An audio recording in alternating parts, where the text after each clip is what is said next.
भल अच्छी पुणी आउ थे तो बद मुझे छंदी हाँ बाध्यता हेली कौन मत नाला मोर आसवाई किंतु देखुची सामना वालांगर मतांत पूरा खराब चिंताधारा मो प्रति जाइए जो जिनसटा सारा ओडावासी जानी जे गोटे छुआ पाखु ता माँ फेरीज समस्त गोटे भल पाइबा और हस खुशी मुहूर्त थिला से जिनसटा एक्चुअली एथिपाई हो पारानी जो मनुष्यटे चाहूला जे गोटे एमती किसी बाइट जाऊ से अन्य माध्यम कही मुझे स्पष्ट शुणी जो वीडियो ऑडियोटा मुझे आज भाइराल करी से मुझे बसती उपस्थित से माध्यम कही जे देख से टोका को केमी कम करागला माने तांत्रिक साधना एमती भी से कही जे केमी से टोका को कम कराला से मो विषय केमती पॉजिटिव कहला भाई भाई कहला नांडू बाबू जदि भावुच मु तुम विषय पॉजिटिव कही बोली 10 वर्ष नीरव रहा पर भी मु सामना करी जहाँ भी करी आप भल भाव जानी आज 10 दिन नीरव रहा पर भी मुझे भी भाइलेंस अच्छी आपर भी फायर करी से भाव डाउट किसी नहीं ना केबे छाड़ी ना केबे तुमको छाड़ी जोटा तुम भावुच तुम भावना ठू चिंताधारा मोर बहुत अधिक उच्चर अच्छी भाव किसी भी ना मो पाखे स्पष्ट प्रमाण अच्छी जहाँ जहाँ कहीच आउरी बहुत कथा किसी कहीच तो मुझे कहवाई चाहिए ଆପଣ ଯେତେବେଳେ ଆସିବା ପାଇଁ ମ୍ୟାଡ଼ାମ୍ କହିଥିଲେ ସୋନାଲି ମ୍ୟାଡ଼ାମ୍ ଆସିବା ପାଇଁ ରହିଥିଲା ଆମେ ମଧ୍ୟ ଥିଲୁ ଗଣମାଧ୍ୟମ ପତ୍ରିକା ଦେଇଥିଲେ ଗୋଟେ ଛୁଆ ବି ଖୁସି ଥିଲା ସ୍ୱାମୀ ବି ଖୁସି ଥିଲା ପୁରା ଓଡ଼ିଶା ଚାହୁଁଥିଲେ ଆସିବା ପାଇଁ କିନ୍ତୁ ଅଚାନକ କ'ଣ ହେଲା ଯେ ଆପଣ ବି କହିଥିଲେ ଯେ ସେ ବଡ଼ ଭାଇ ଭଳି ଆପଣ ସମ୍ମାନ ଦେଇ କଥା ହେଇଥିଲେ ପୁଣି ଅସୁବିଧା କେଉଁଠି ହେଲା ମ୍ୟାଡ଼ାମ୍ ଆସିଲେନି ବୋଲି ସିଏ କେଉଁଠି ଗୋଟେ ଆଲୋଚନା କରିଥିଲେ କହିଲେ ଏମିତି କିଛି କହିବା ଯେମିତି ସେ ଟୋକା ଆମ ବିଷୟରେ ପଜିଟିଭ୍ କହିବ सोनाली के ब्लेम न कर मत ब्लेम न कर भाई ब्लेम कर मोर किसी माने यथार्थ नहीं कि उद्देश्यमूलक किसी नाला जोटा सतटा ही सब सामना को आनी आगामी दिन में सत सपन सामना को आनी गोटे प्री प्लानिंग थिला काले मुझे पॉजिटिवटा कहीदेवी बोले से ओएस को जो मैरेज कराया चाहूले सी एक्सेप्ट करदेवे बोली ये घटनाटा सोनाली की ओएस को मैरेज करे बोली नांडू बाबू चाहिए ऑडियो क्लिप अच्छी जे से गोटे कलेक्टर स्त्री हम आ पाखे कौन अच्छे सोनाली कौन चाहिए पारते जड़े कलेक्टर स्त्री हम मान से तो चाहूब ना मुझे गोटे कलेक्टर स्त्री हेबी बोली से भी से ऑडियो अच्छे से पु कौन हम बोधे सोनाली मैडम निजे कही नांडू बाबू नांडू बाबू कही ना तो जनक कही नी सी तो कहबनी सामना को आसिक मोर कौन किसी आलोचना आवश्यकता ना सी किए मुझे चिन्ह कि जानी आलोचना ना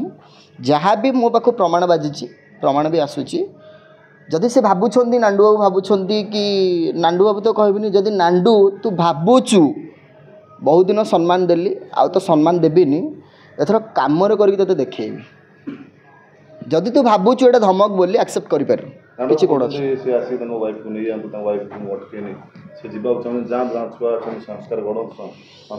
ना ना ना ना ना ना ये सब कुंभीर कामना समाज आगे ना आपड़ जी सोशल मीडिया पाख जाऊँच बैट आने आपण आगे सी गोटे कथा कहते पछरे माँ बोली कहते हाँ आपण जाऊँच तो आपण सोशल मीडिया ना मत परा कहते आपड़ जी मुझे कथा है जो मैंने मत इनफर्मेशन करती से मैंने कहते तार निज लोक हेट निज लोक जाने जो भाइराल है ऑडियोटा से निज लोक तार ना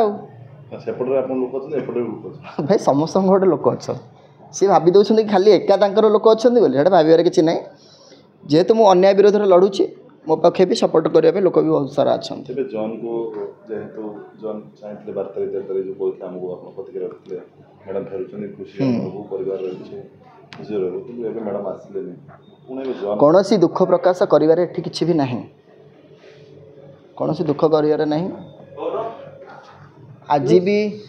भी मु आपन माध्यम जनवाक चाहूँगी दीर्घ 10 वर्ष है जो छुआर माँ नाला से कौन दुनिया आगे समाज आगे परिचय हलानी ना दुनिया आगे से बढ़िलानी ना 10 वर्ष वर्ष करू 10 वर्ष हो पारानी सेटा किसी आमर कौन आपत्ति ना दुखदायक भी किसी ना सब कर्मर फल अच्छी जी जमी कर्म कर ये स्वर्ग ये नरक भोग କିନ୍ତୁ ଯେଉଁମାନେ ଚକ୍ରାନ୍ତ କରିଛନ୍ତି ମୋ ପରିବାରକୁ ବର୍ବାଦ କରିଦେଇଛନ୍ତି, ଯେଉଁମାନେ ଏଥିରେ ସମ୍ପୃକ୍ତତା ଅଛନ୍ତି, ତାଙ୍କର ବି ସମୟ ଆସୁଛି ସେ ହିଁ ବିନାଶ ହେବେ। ଆଜି ଦେଖନ୍ତୁ ପ୍ରମାଣ 2 ମାସ ହେଲାଣି ଯେଉଁ କଣ୍ଟ୍ରୋଭର୍ସିଆଲ ରଖିକି ନିଜକୁ ସ୍ପଷ୍ଟ ଭାବରେ ଗୋଟେ ପ୍ରମାଣିତ କରାଉଥିଲେ ମୁଁ ଗୋଟେ ସତୀତ୍ୱ ପୁରୁଷ, ମୁଁ ଗୋଟେ ସତୀତ୍ୱ ନାରୀ ବୋଲି, ସେଇ 2 ଜଣଙ୍କ ଗୁମର ଆଜି କେମିତି ଖୋଲୁଛି। ଅଡ଼ିଓ କ୍ଲିପ୍ଟା ବହୁତ ସୁନ୍ଦର ଭାବରେ ଦେବି, ଆପଣ ଶୁଣିବେ ସ୍ପଷ୍ଟ ଭାବରେ। ଜଣକୁ ସେତେବେଳେ ଯେଉଁ ଆପଣ କହୁଥିଲେ ଯେ ସୋନାଲି ଫେରି ଆସିପାରନ୍ତି ମୋ ପାଖକୁ ବୋଲି, ଆପଣ କେଉଁ ଆଧାରରେ କହିଥିଲେ? ଆପଣଙ୍କ ପାଖକୁ ସେମିତି କିଛି ଇନଫର୍ମେସନ୍ ଆସିଥିଲା ଯଦି ନ ଆସିଥିଲା ମୁଁ କାହିଁକି, ମୁଁ କ'ଣ ବାୟା ପାଗଳ ପରେ ମୁଁ କହିଥାନ୍ତି। ମାଧ୍ୟମ ତାର ଆସିଥିଲା, ସେଇ ମାଧ୍ୟମରେ ତାର ବି ଯେତେବେଳେ ଆସିଥିଲା ଯେତେବେଳେ ସୋସିଆଲ ମିଡ଼ିଆରେ ଭାଇରାଲ୍ ହେଲା ପରେ ସେଇ ମାଧ୍ୟମ ତାର ତାଙ୍କ ପାଖକୁ ଫେରିଗଲା। ସେ ସେଠି ଥାଇ କହିଛନ୍ତି ଯେ ଜନ୍ କାହିଁ କହୁଛୁ, ମୁଁ ତ ତା ପାଖକୁ ଯିବିନି, ମୁଁ ବି କାହିଁ ତୁମକୁ ଆଣିବି। ହଁ ସିଏ କହିଛନ୍ତି। ତାପରେ ମୁଁ କହିଲି ଓକେ ଠିକ୍ ଅଛି, ସମୟ କହିବ ଆଉ। ଆଶା କିଛି ନାହିଁ, ମୋର ଆଶା ବି ତାଙ୍କ ପ୍ରତି କିଛି ନାହିଁ। ଯଦି ସିଏ ଅନ୍ୟ କେଉଁଠି ମ୍ୟାରେଜ୍ କରିକି ଖୁସିରେ ରହିବା ଚାହୁଁଛି ଭାଇ ରହୁ, କିନ୍ତୁ ଭାଇ ମୁଁ ଗୋଟିଏ ଅଭିଯାନ ରଖିଛି, ମୋତେ ଭାଇ କ୍ଲିୟରାନ୍ସ ଦରକାର ଦିଏ। ସମାଜ ଆଗରେ ମୋତେ ବଞ୍ଚିବାର ଅଛି। ମୁଁ କାହିଁକି ତୁମ ନାଁକୁ ନେଇକି ସମାଜ ଆଗରେ କାହିଁ ଖରାପ ହେବି? ଖରାପ ହେବା କିଛି ମୋର ଆବଶ୍ୟକତା ବି ନାହିଁ। ଏଇ କିଛି ଦିନ ଭିତରେ ସେ ପୁଅକୁ ଭେଟିବା ପାଇଁ କିଛି ଚେଷ୍ଟା କରିଥିଲେ କି ତା ସାଙ୍ଗରେ କଥା ହେଇଛନ୍ତି କି? ଯଦି ସେ ଗୋଟେ ହୃଦୟମାନ ମା ହେଇଥାନ୍ତା, ଏତେ କଣ୍ଟ୍ରୋଭର୍ସିଆଲ ଆସିଲା ପରେ ବି ସିଏ କେବେ ନା କେବେ ଯଦି ଗାଁରେ ଯାଇକି ରହିପାରିଲେ, ଆମ ଗାଁଠୁ ତାଙ୍କ ଗାଁ 10 କିଲୋମିଟର, ଯାଇକି କ'ଣ ଯେତେ ଯାହା ବି ହେଇଯାଉ ସେ ଯାଇକି ତାର ନିଜ ଛୁଆକୁ ସେ କ'ଣ ଦେଖିପାରିନଥାନ୍ତା? ସେଇଟା ବି ସେ କରିନାହାନ୍ତି।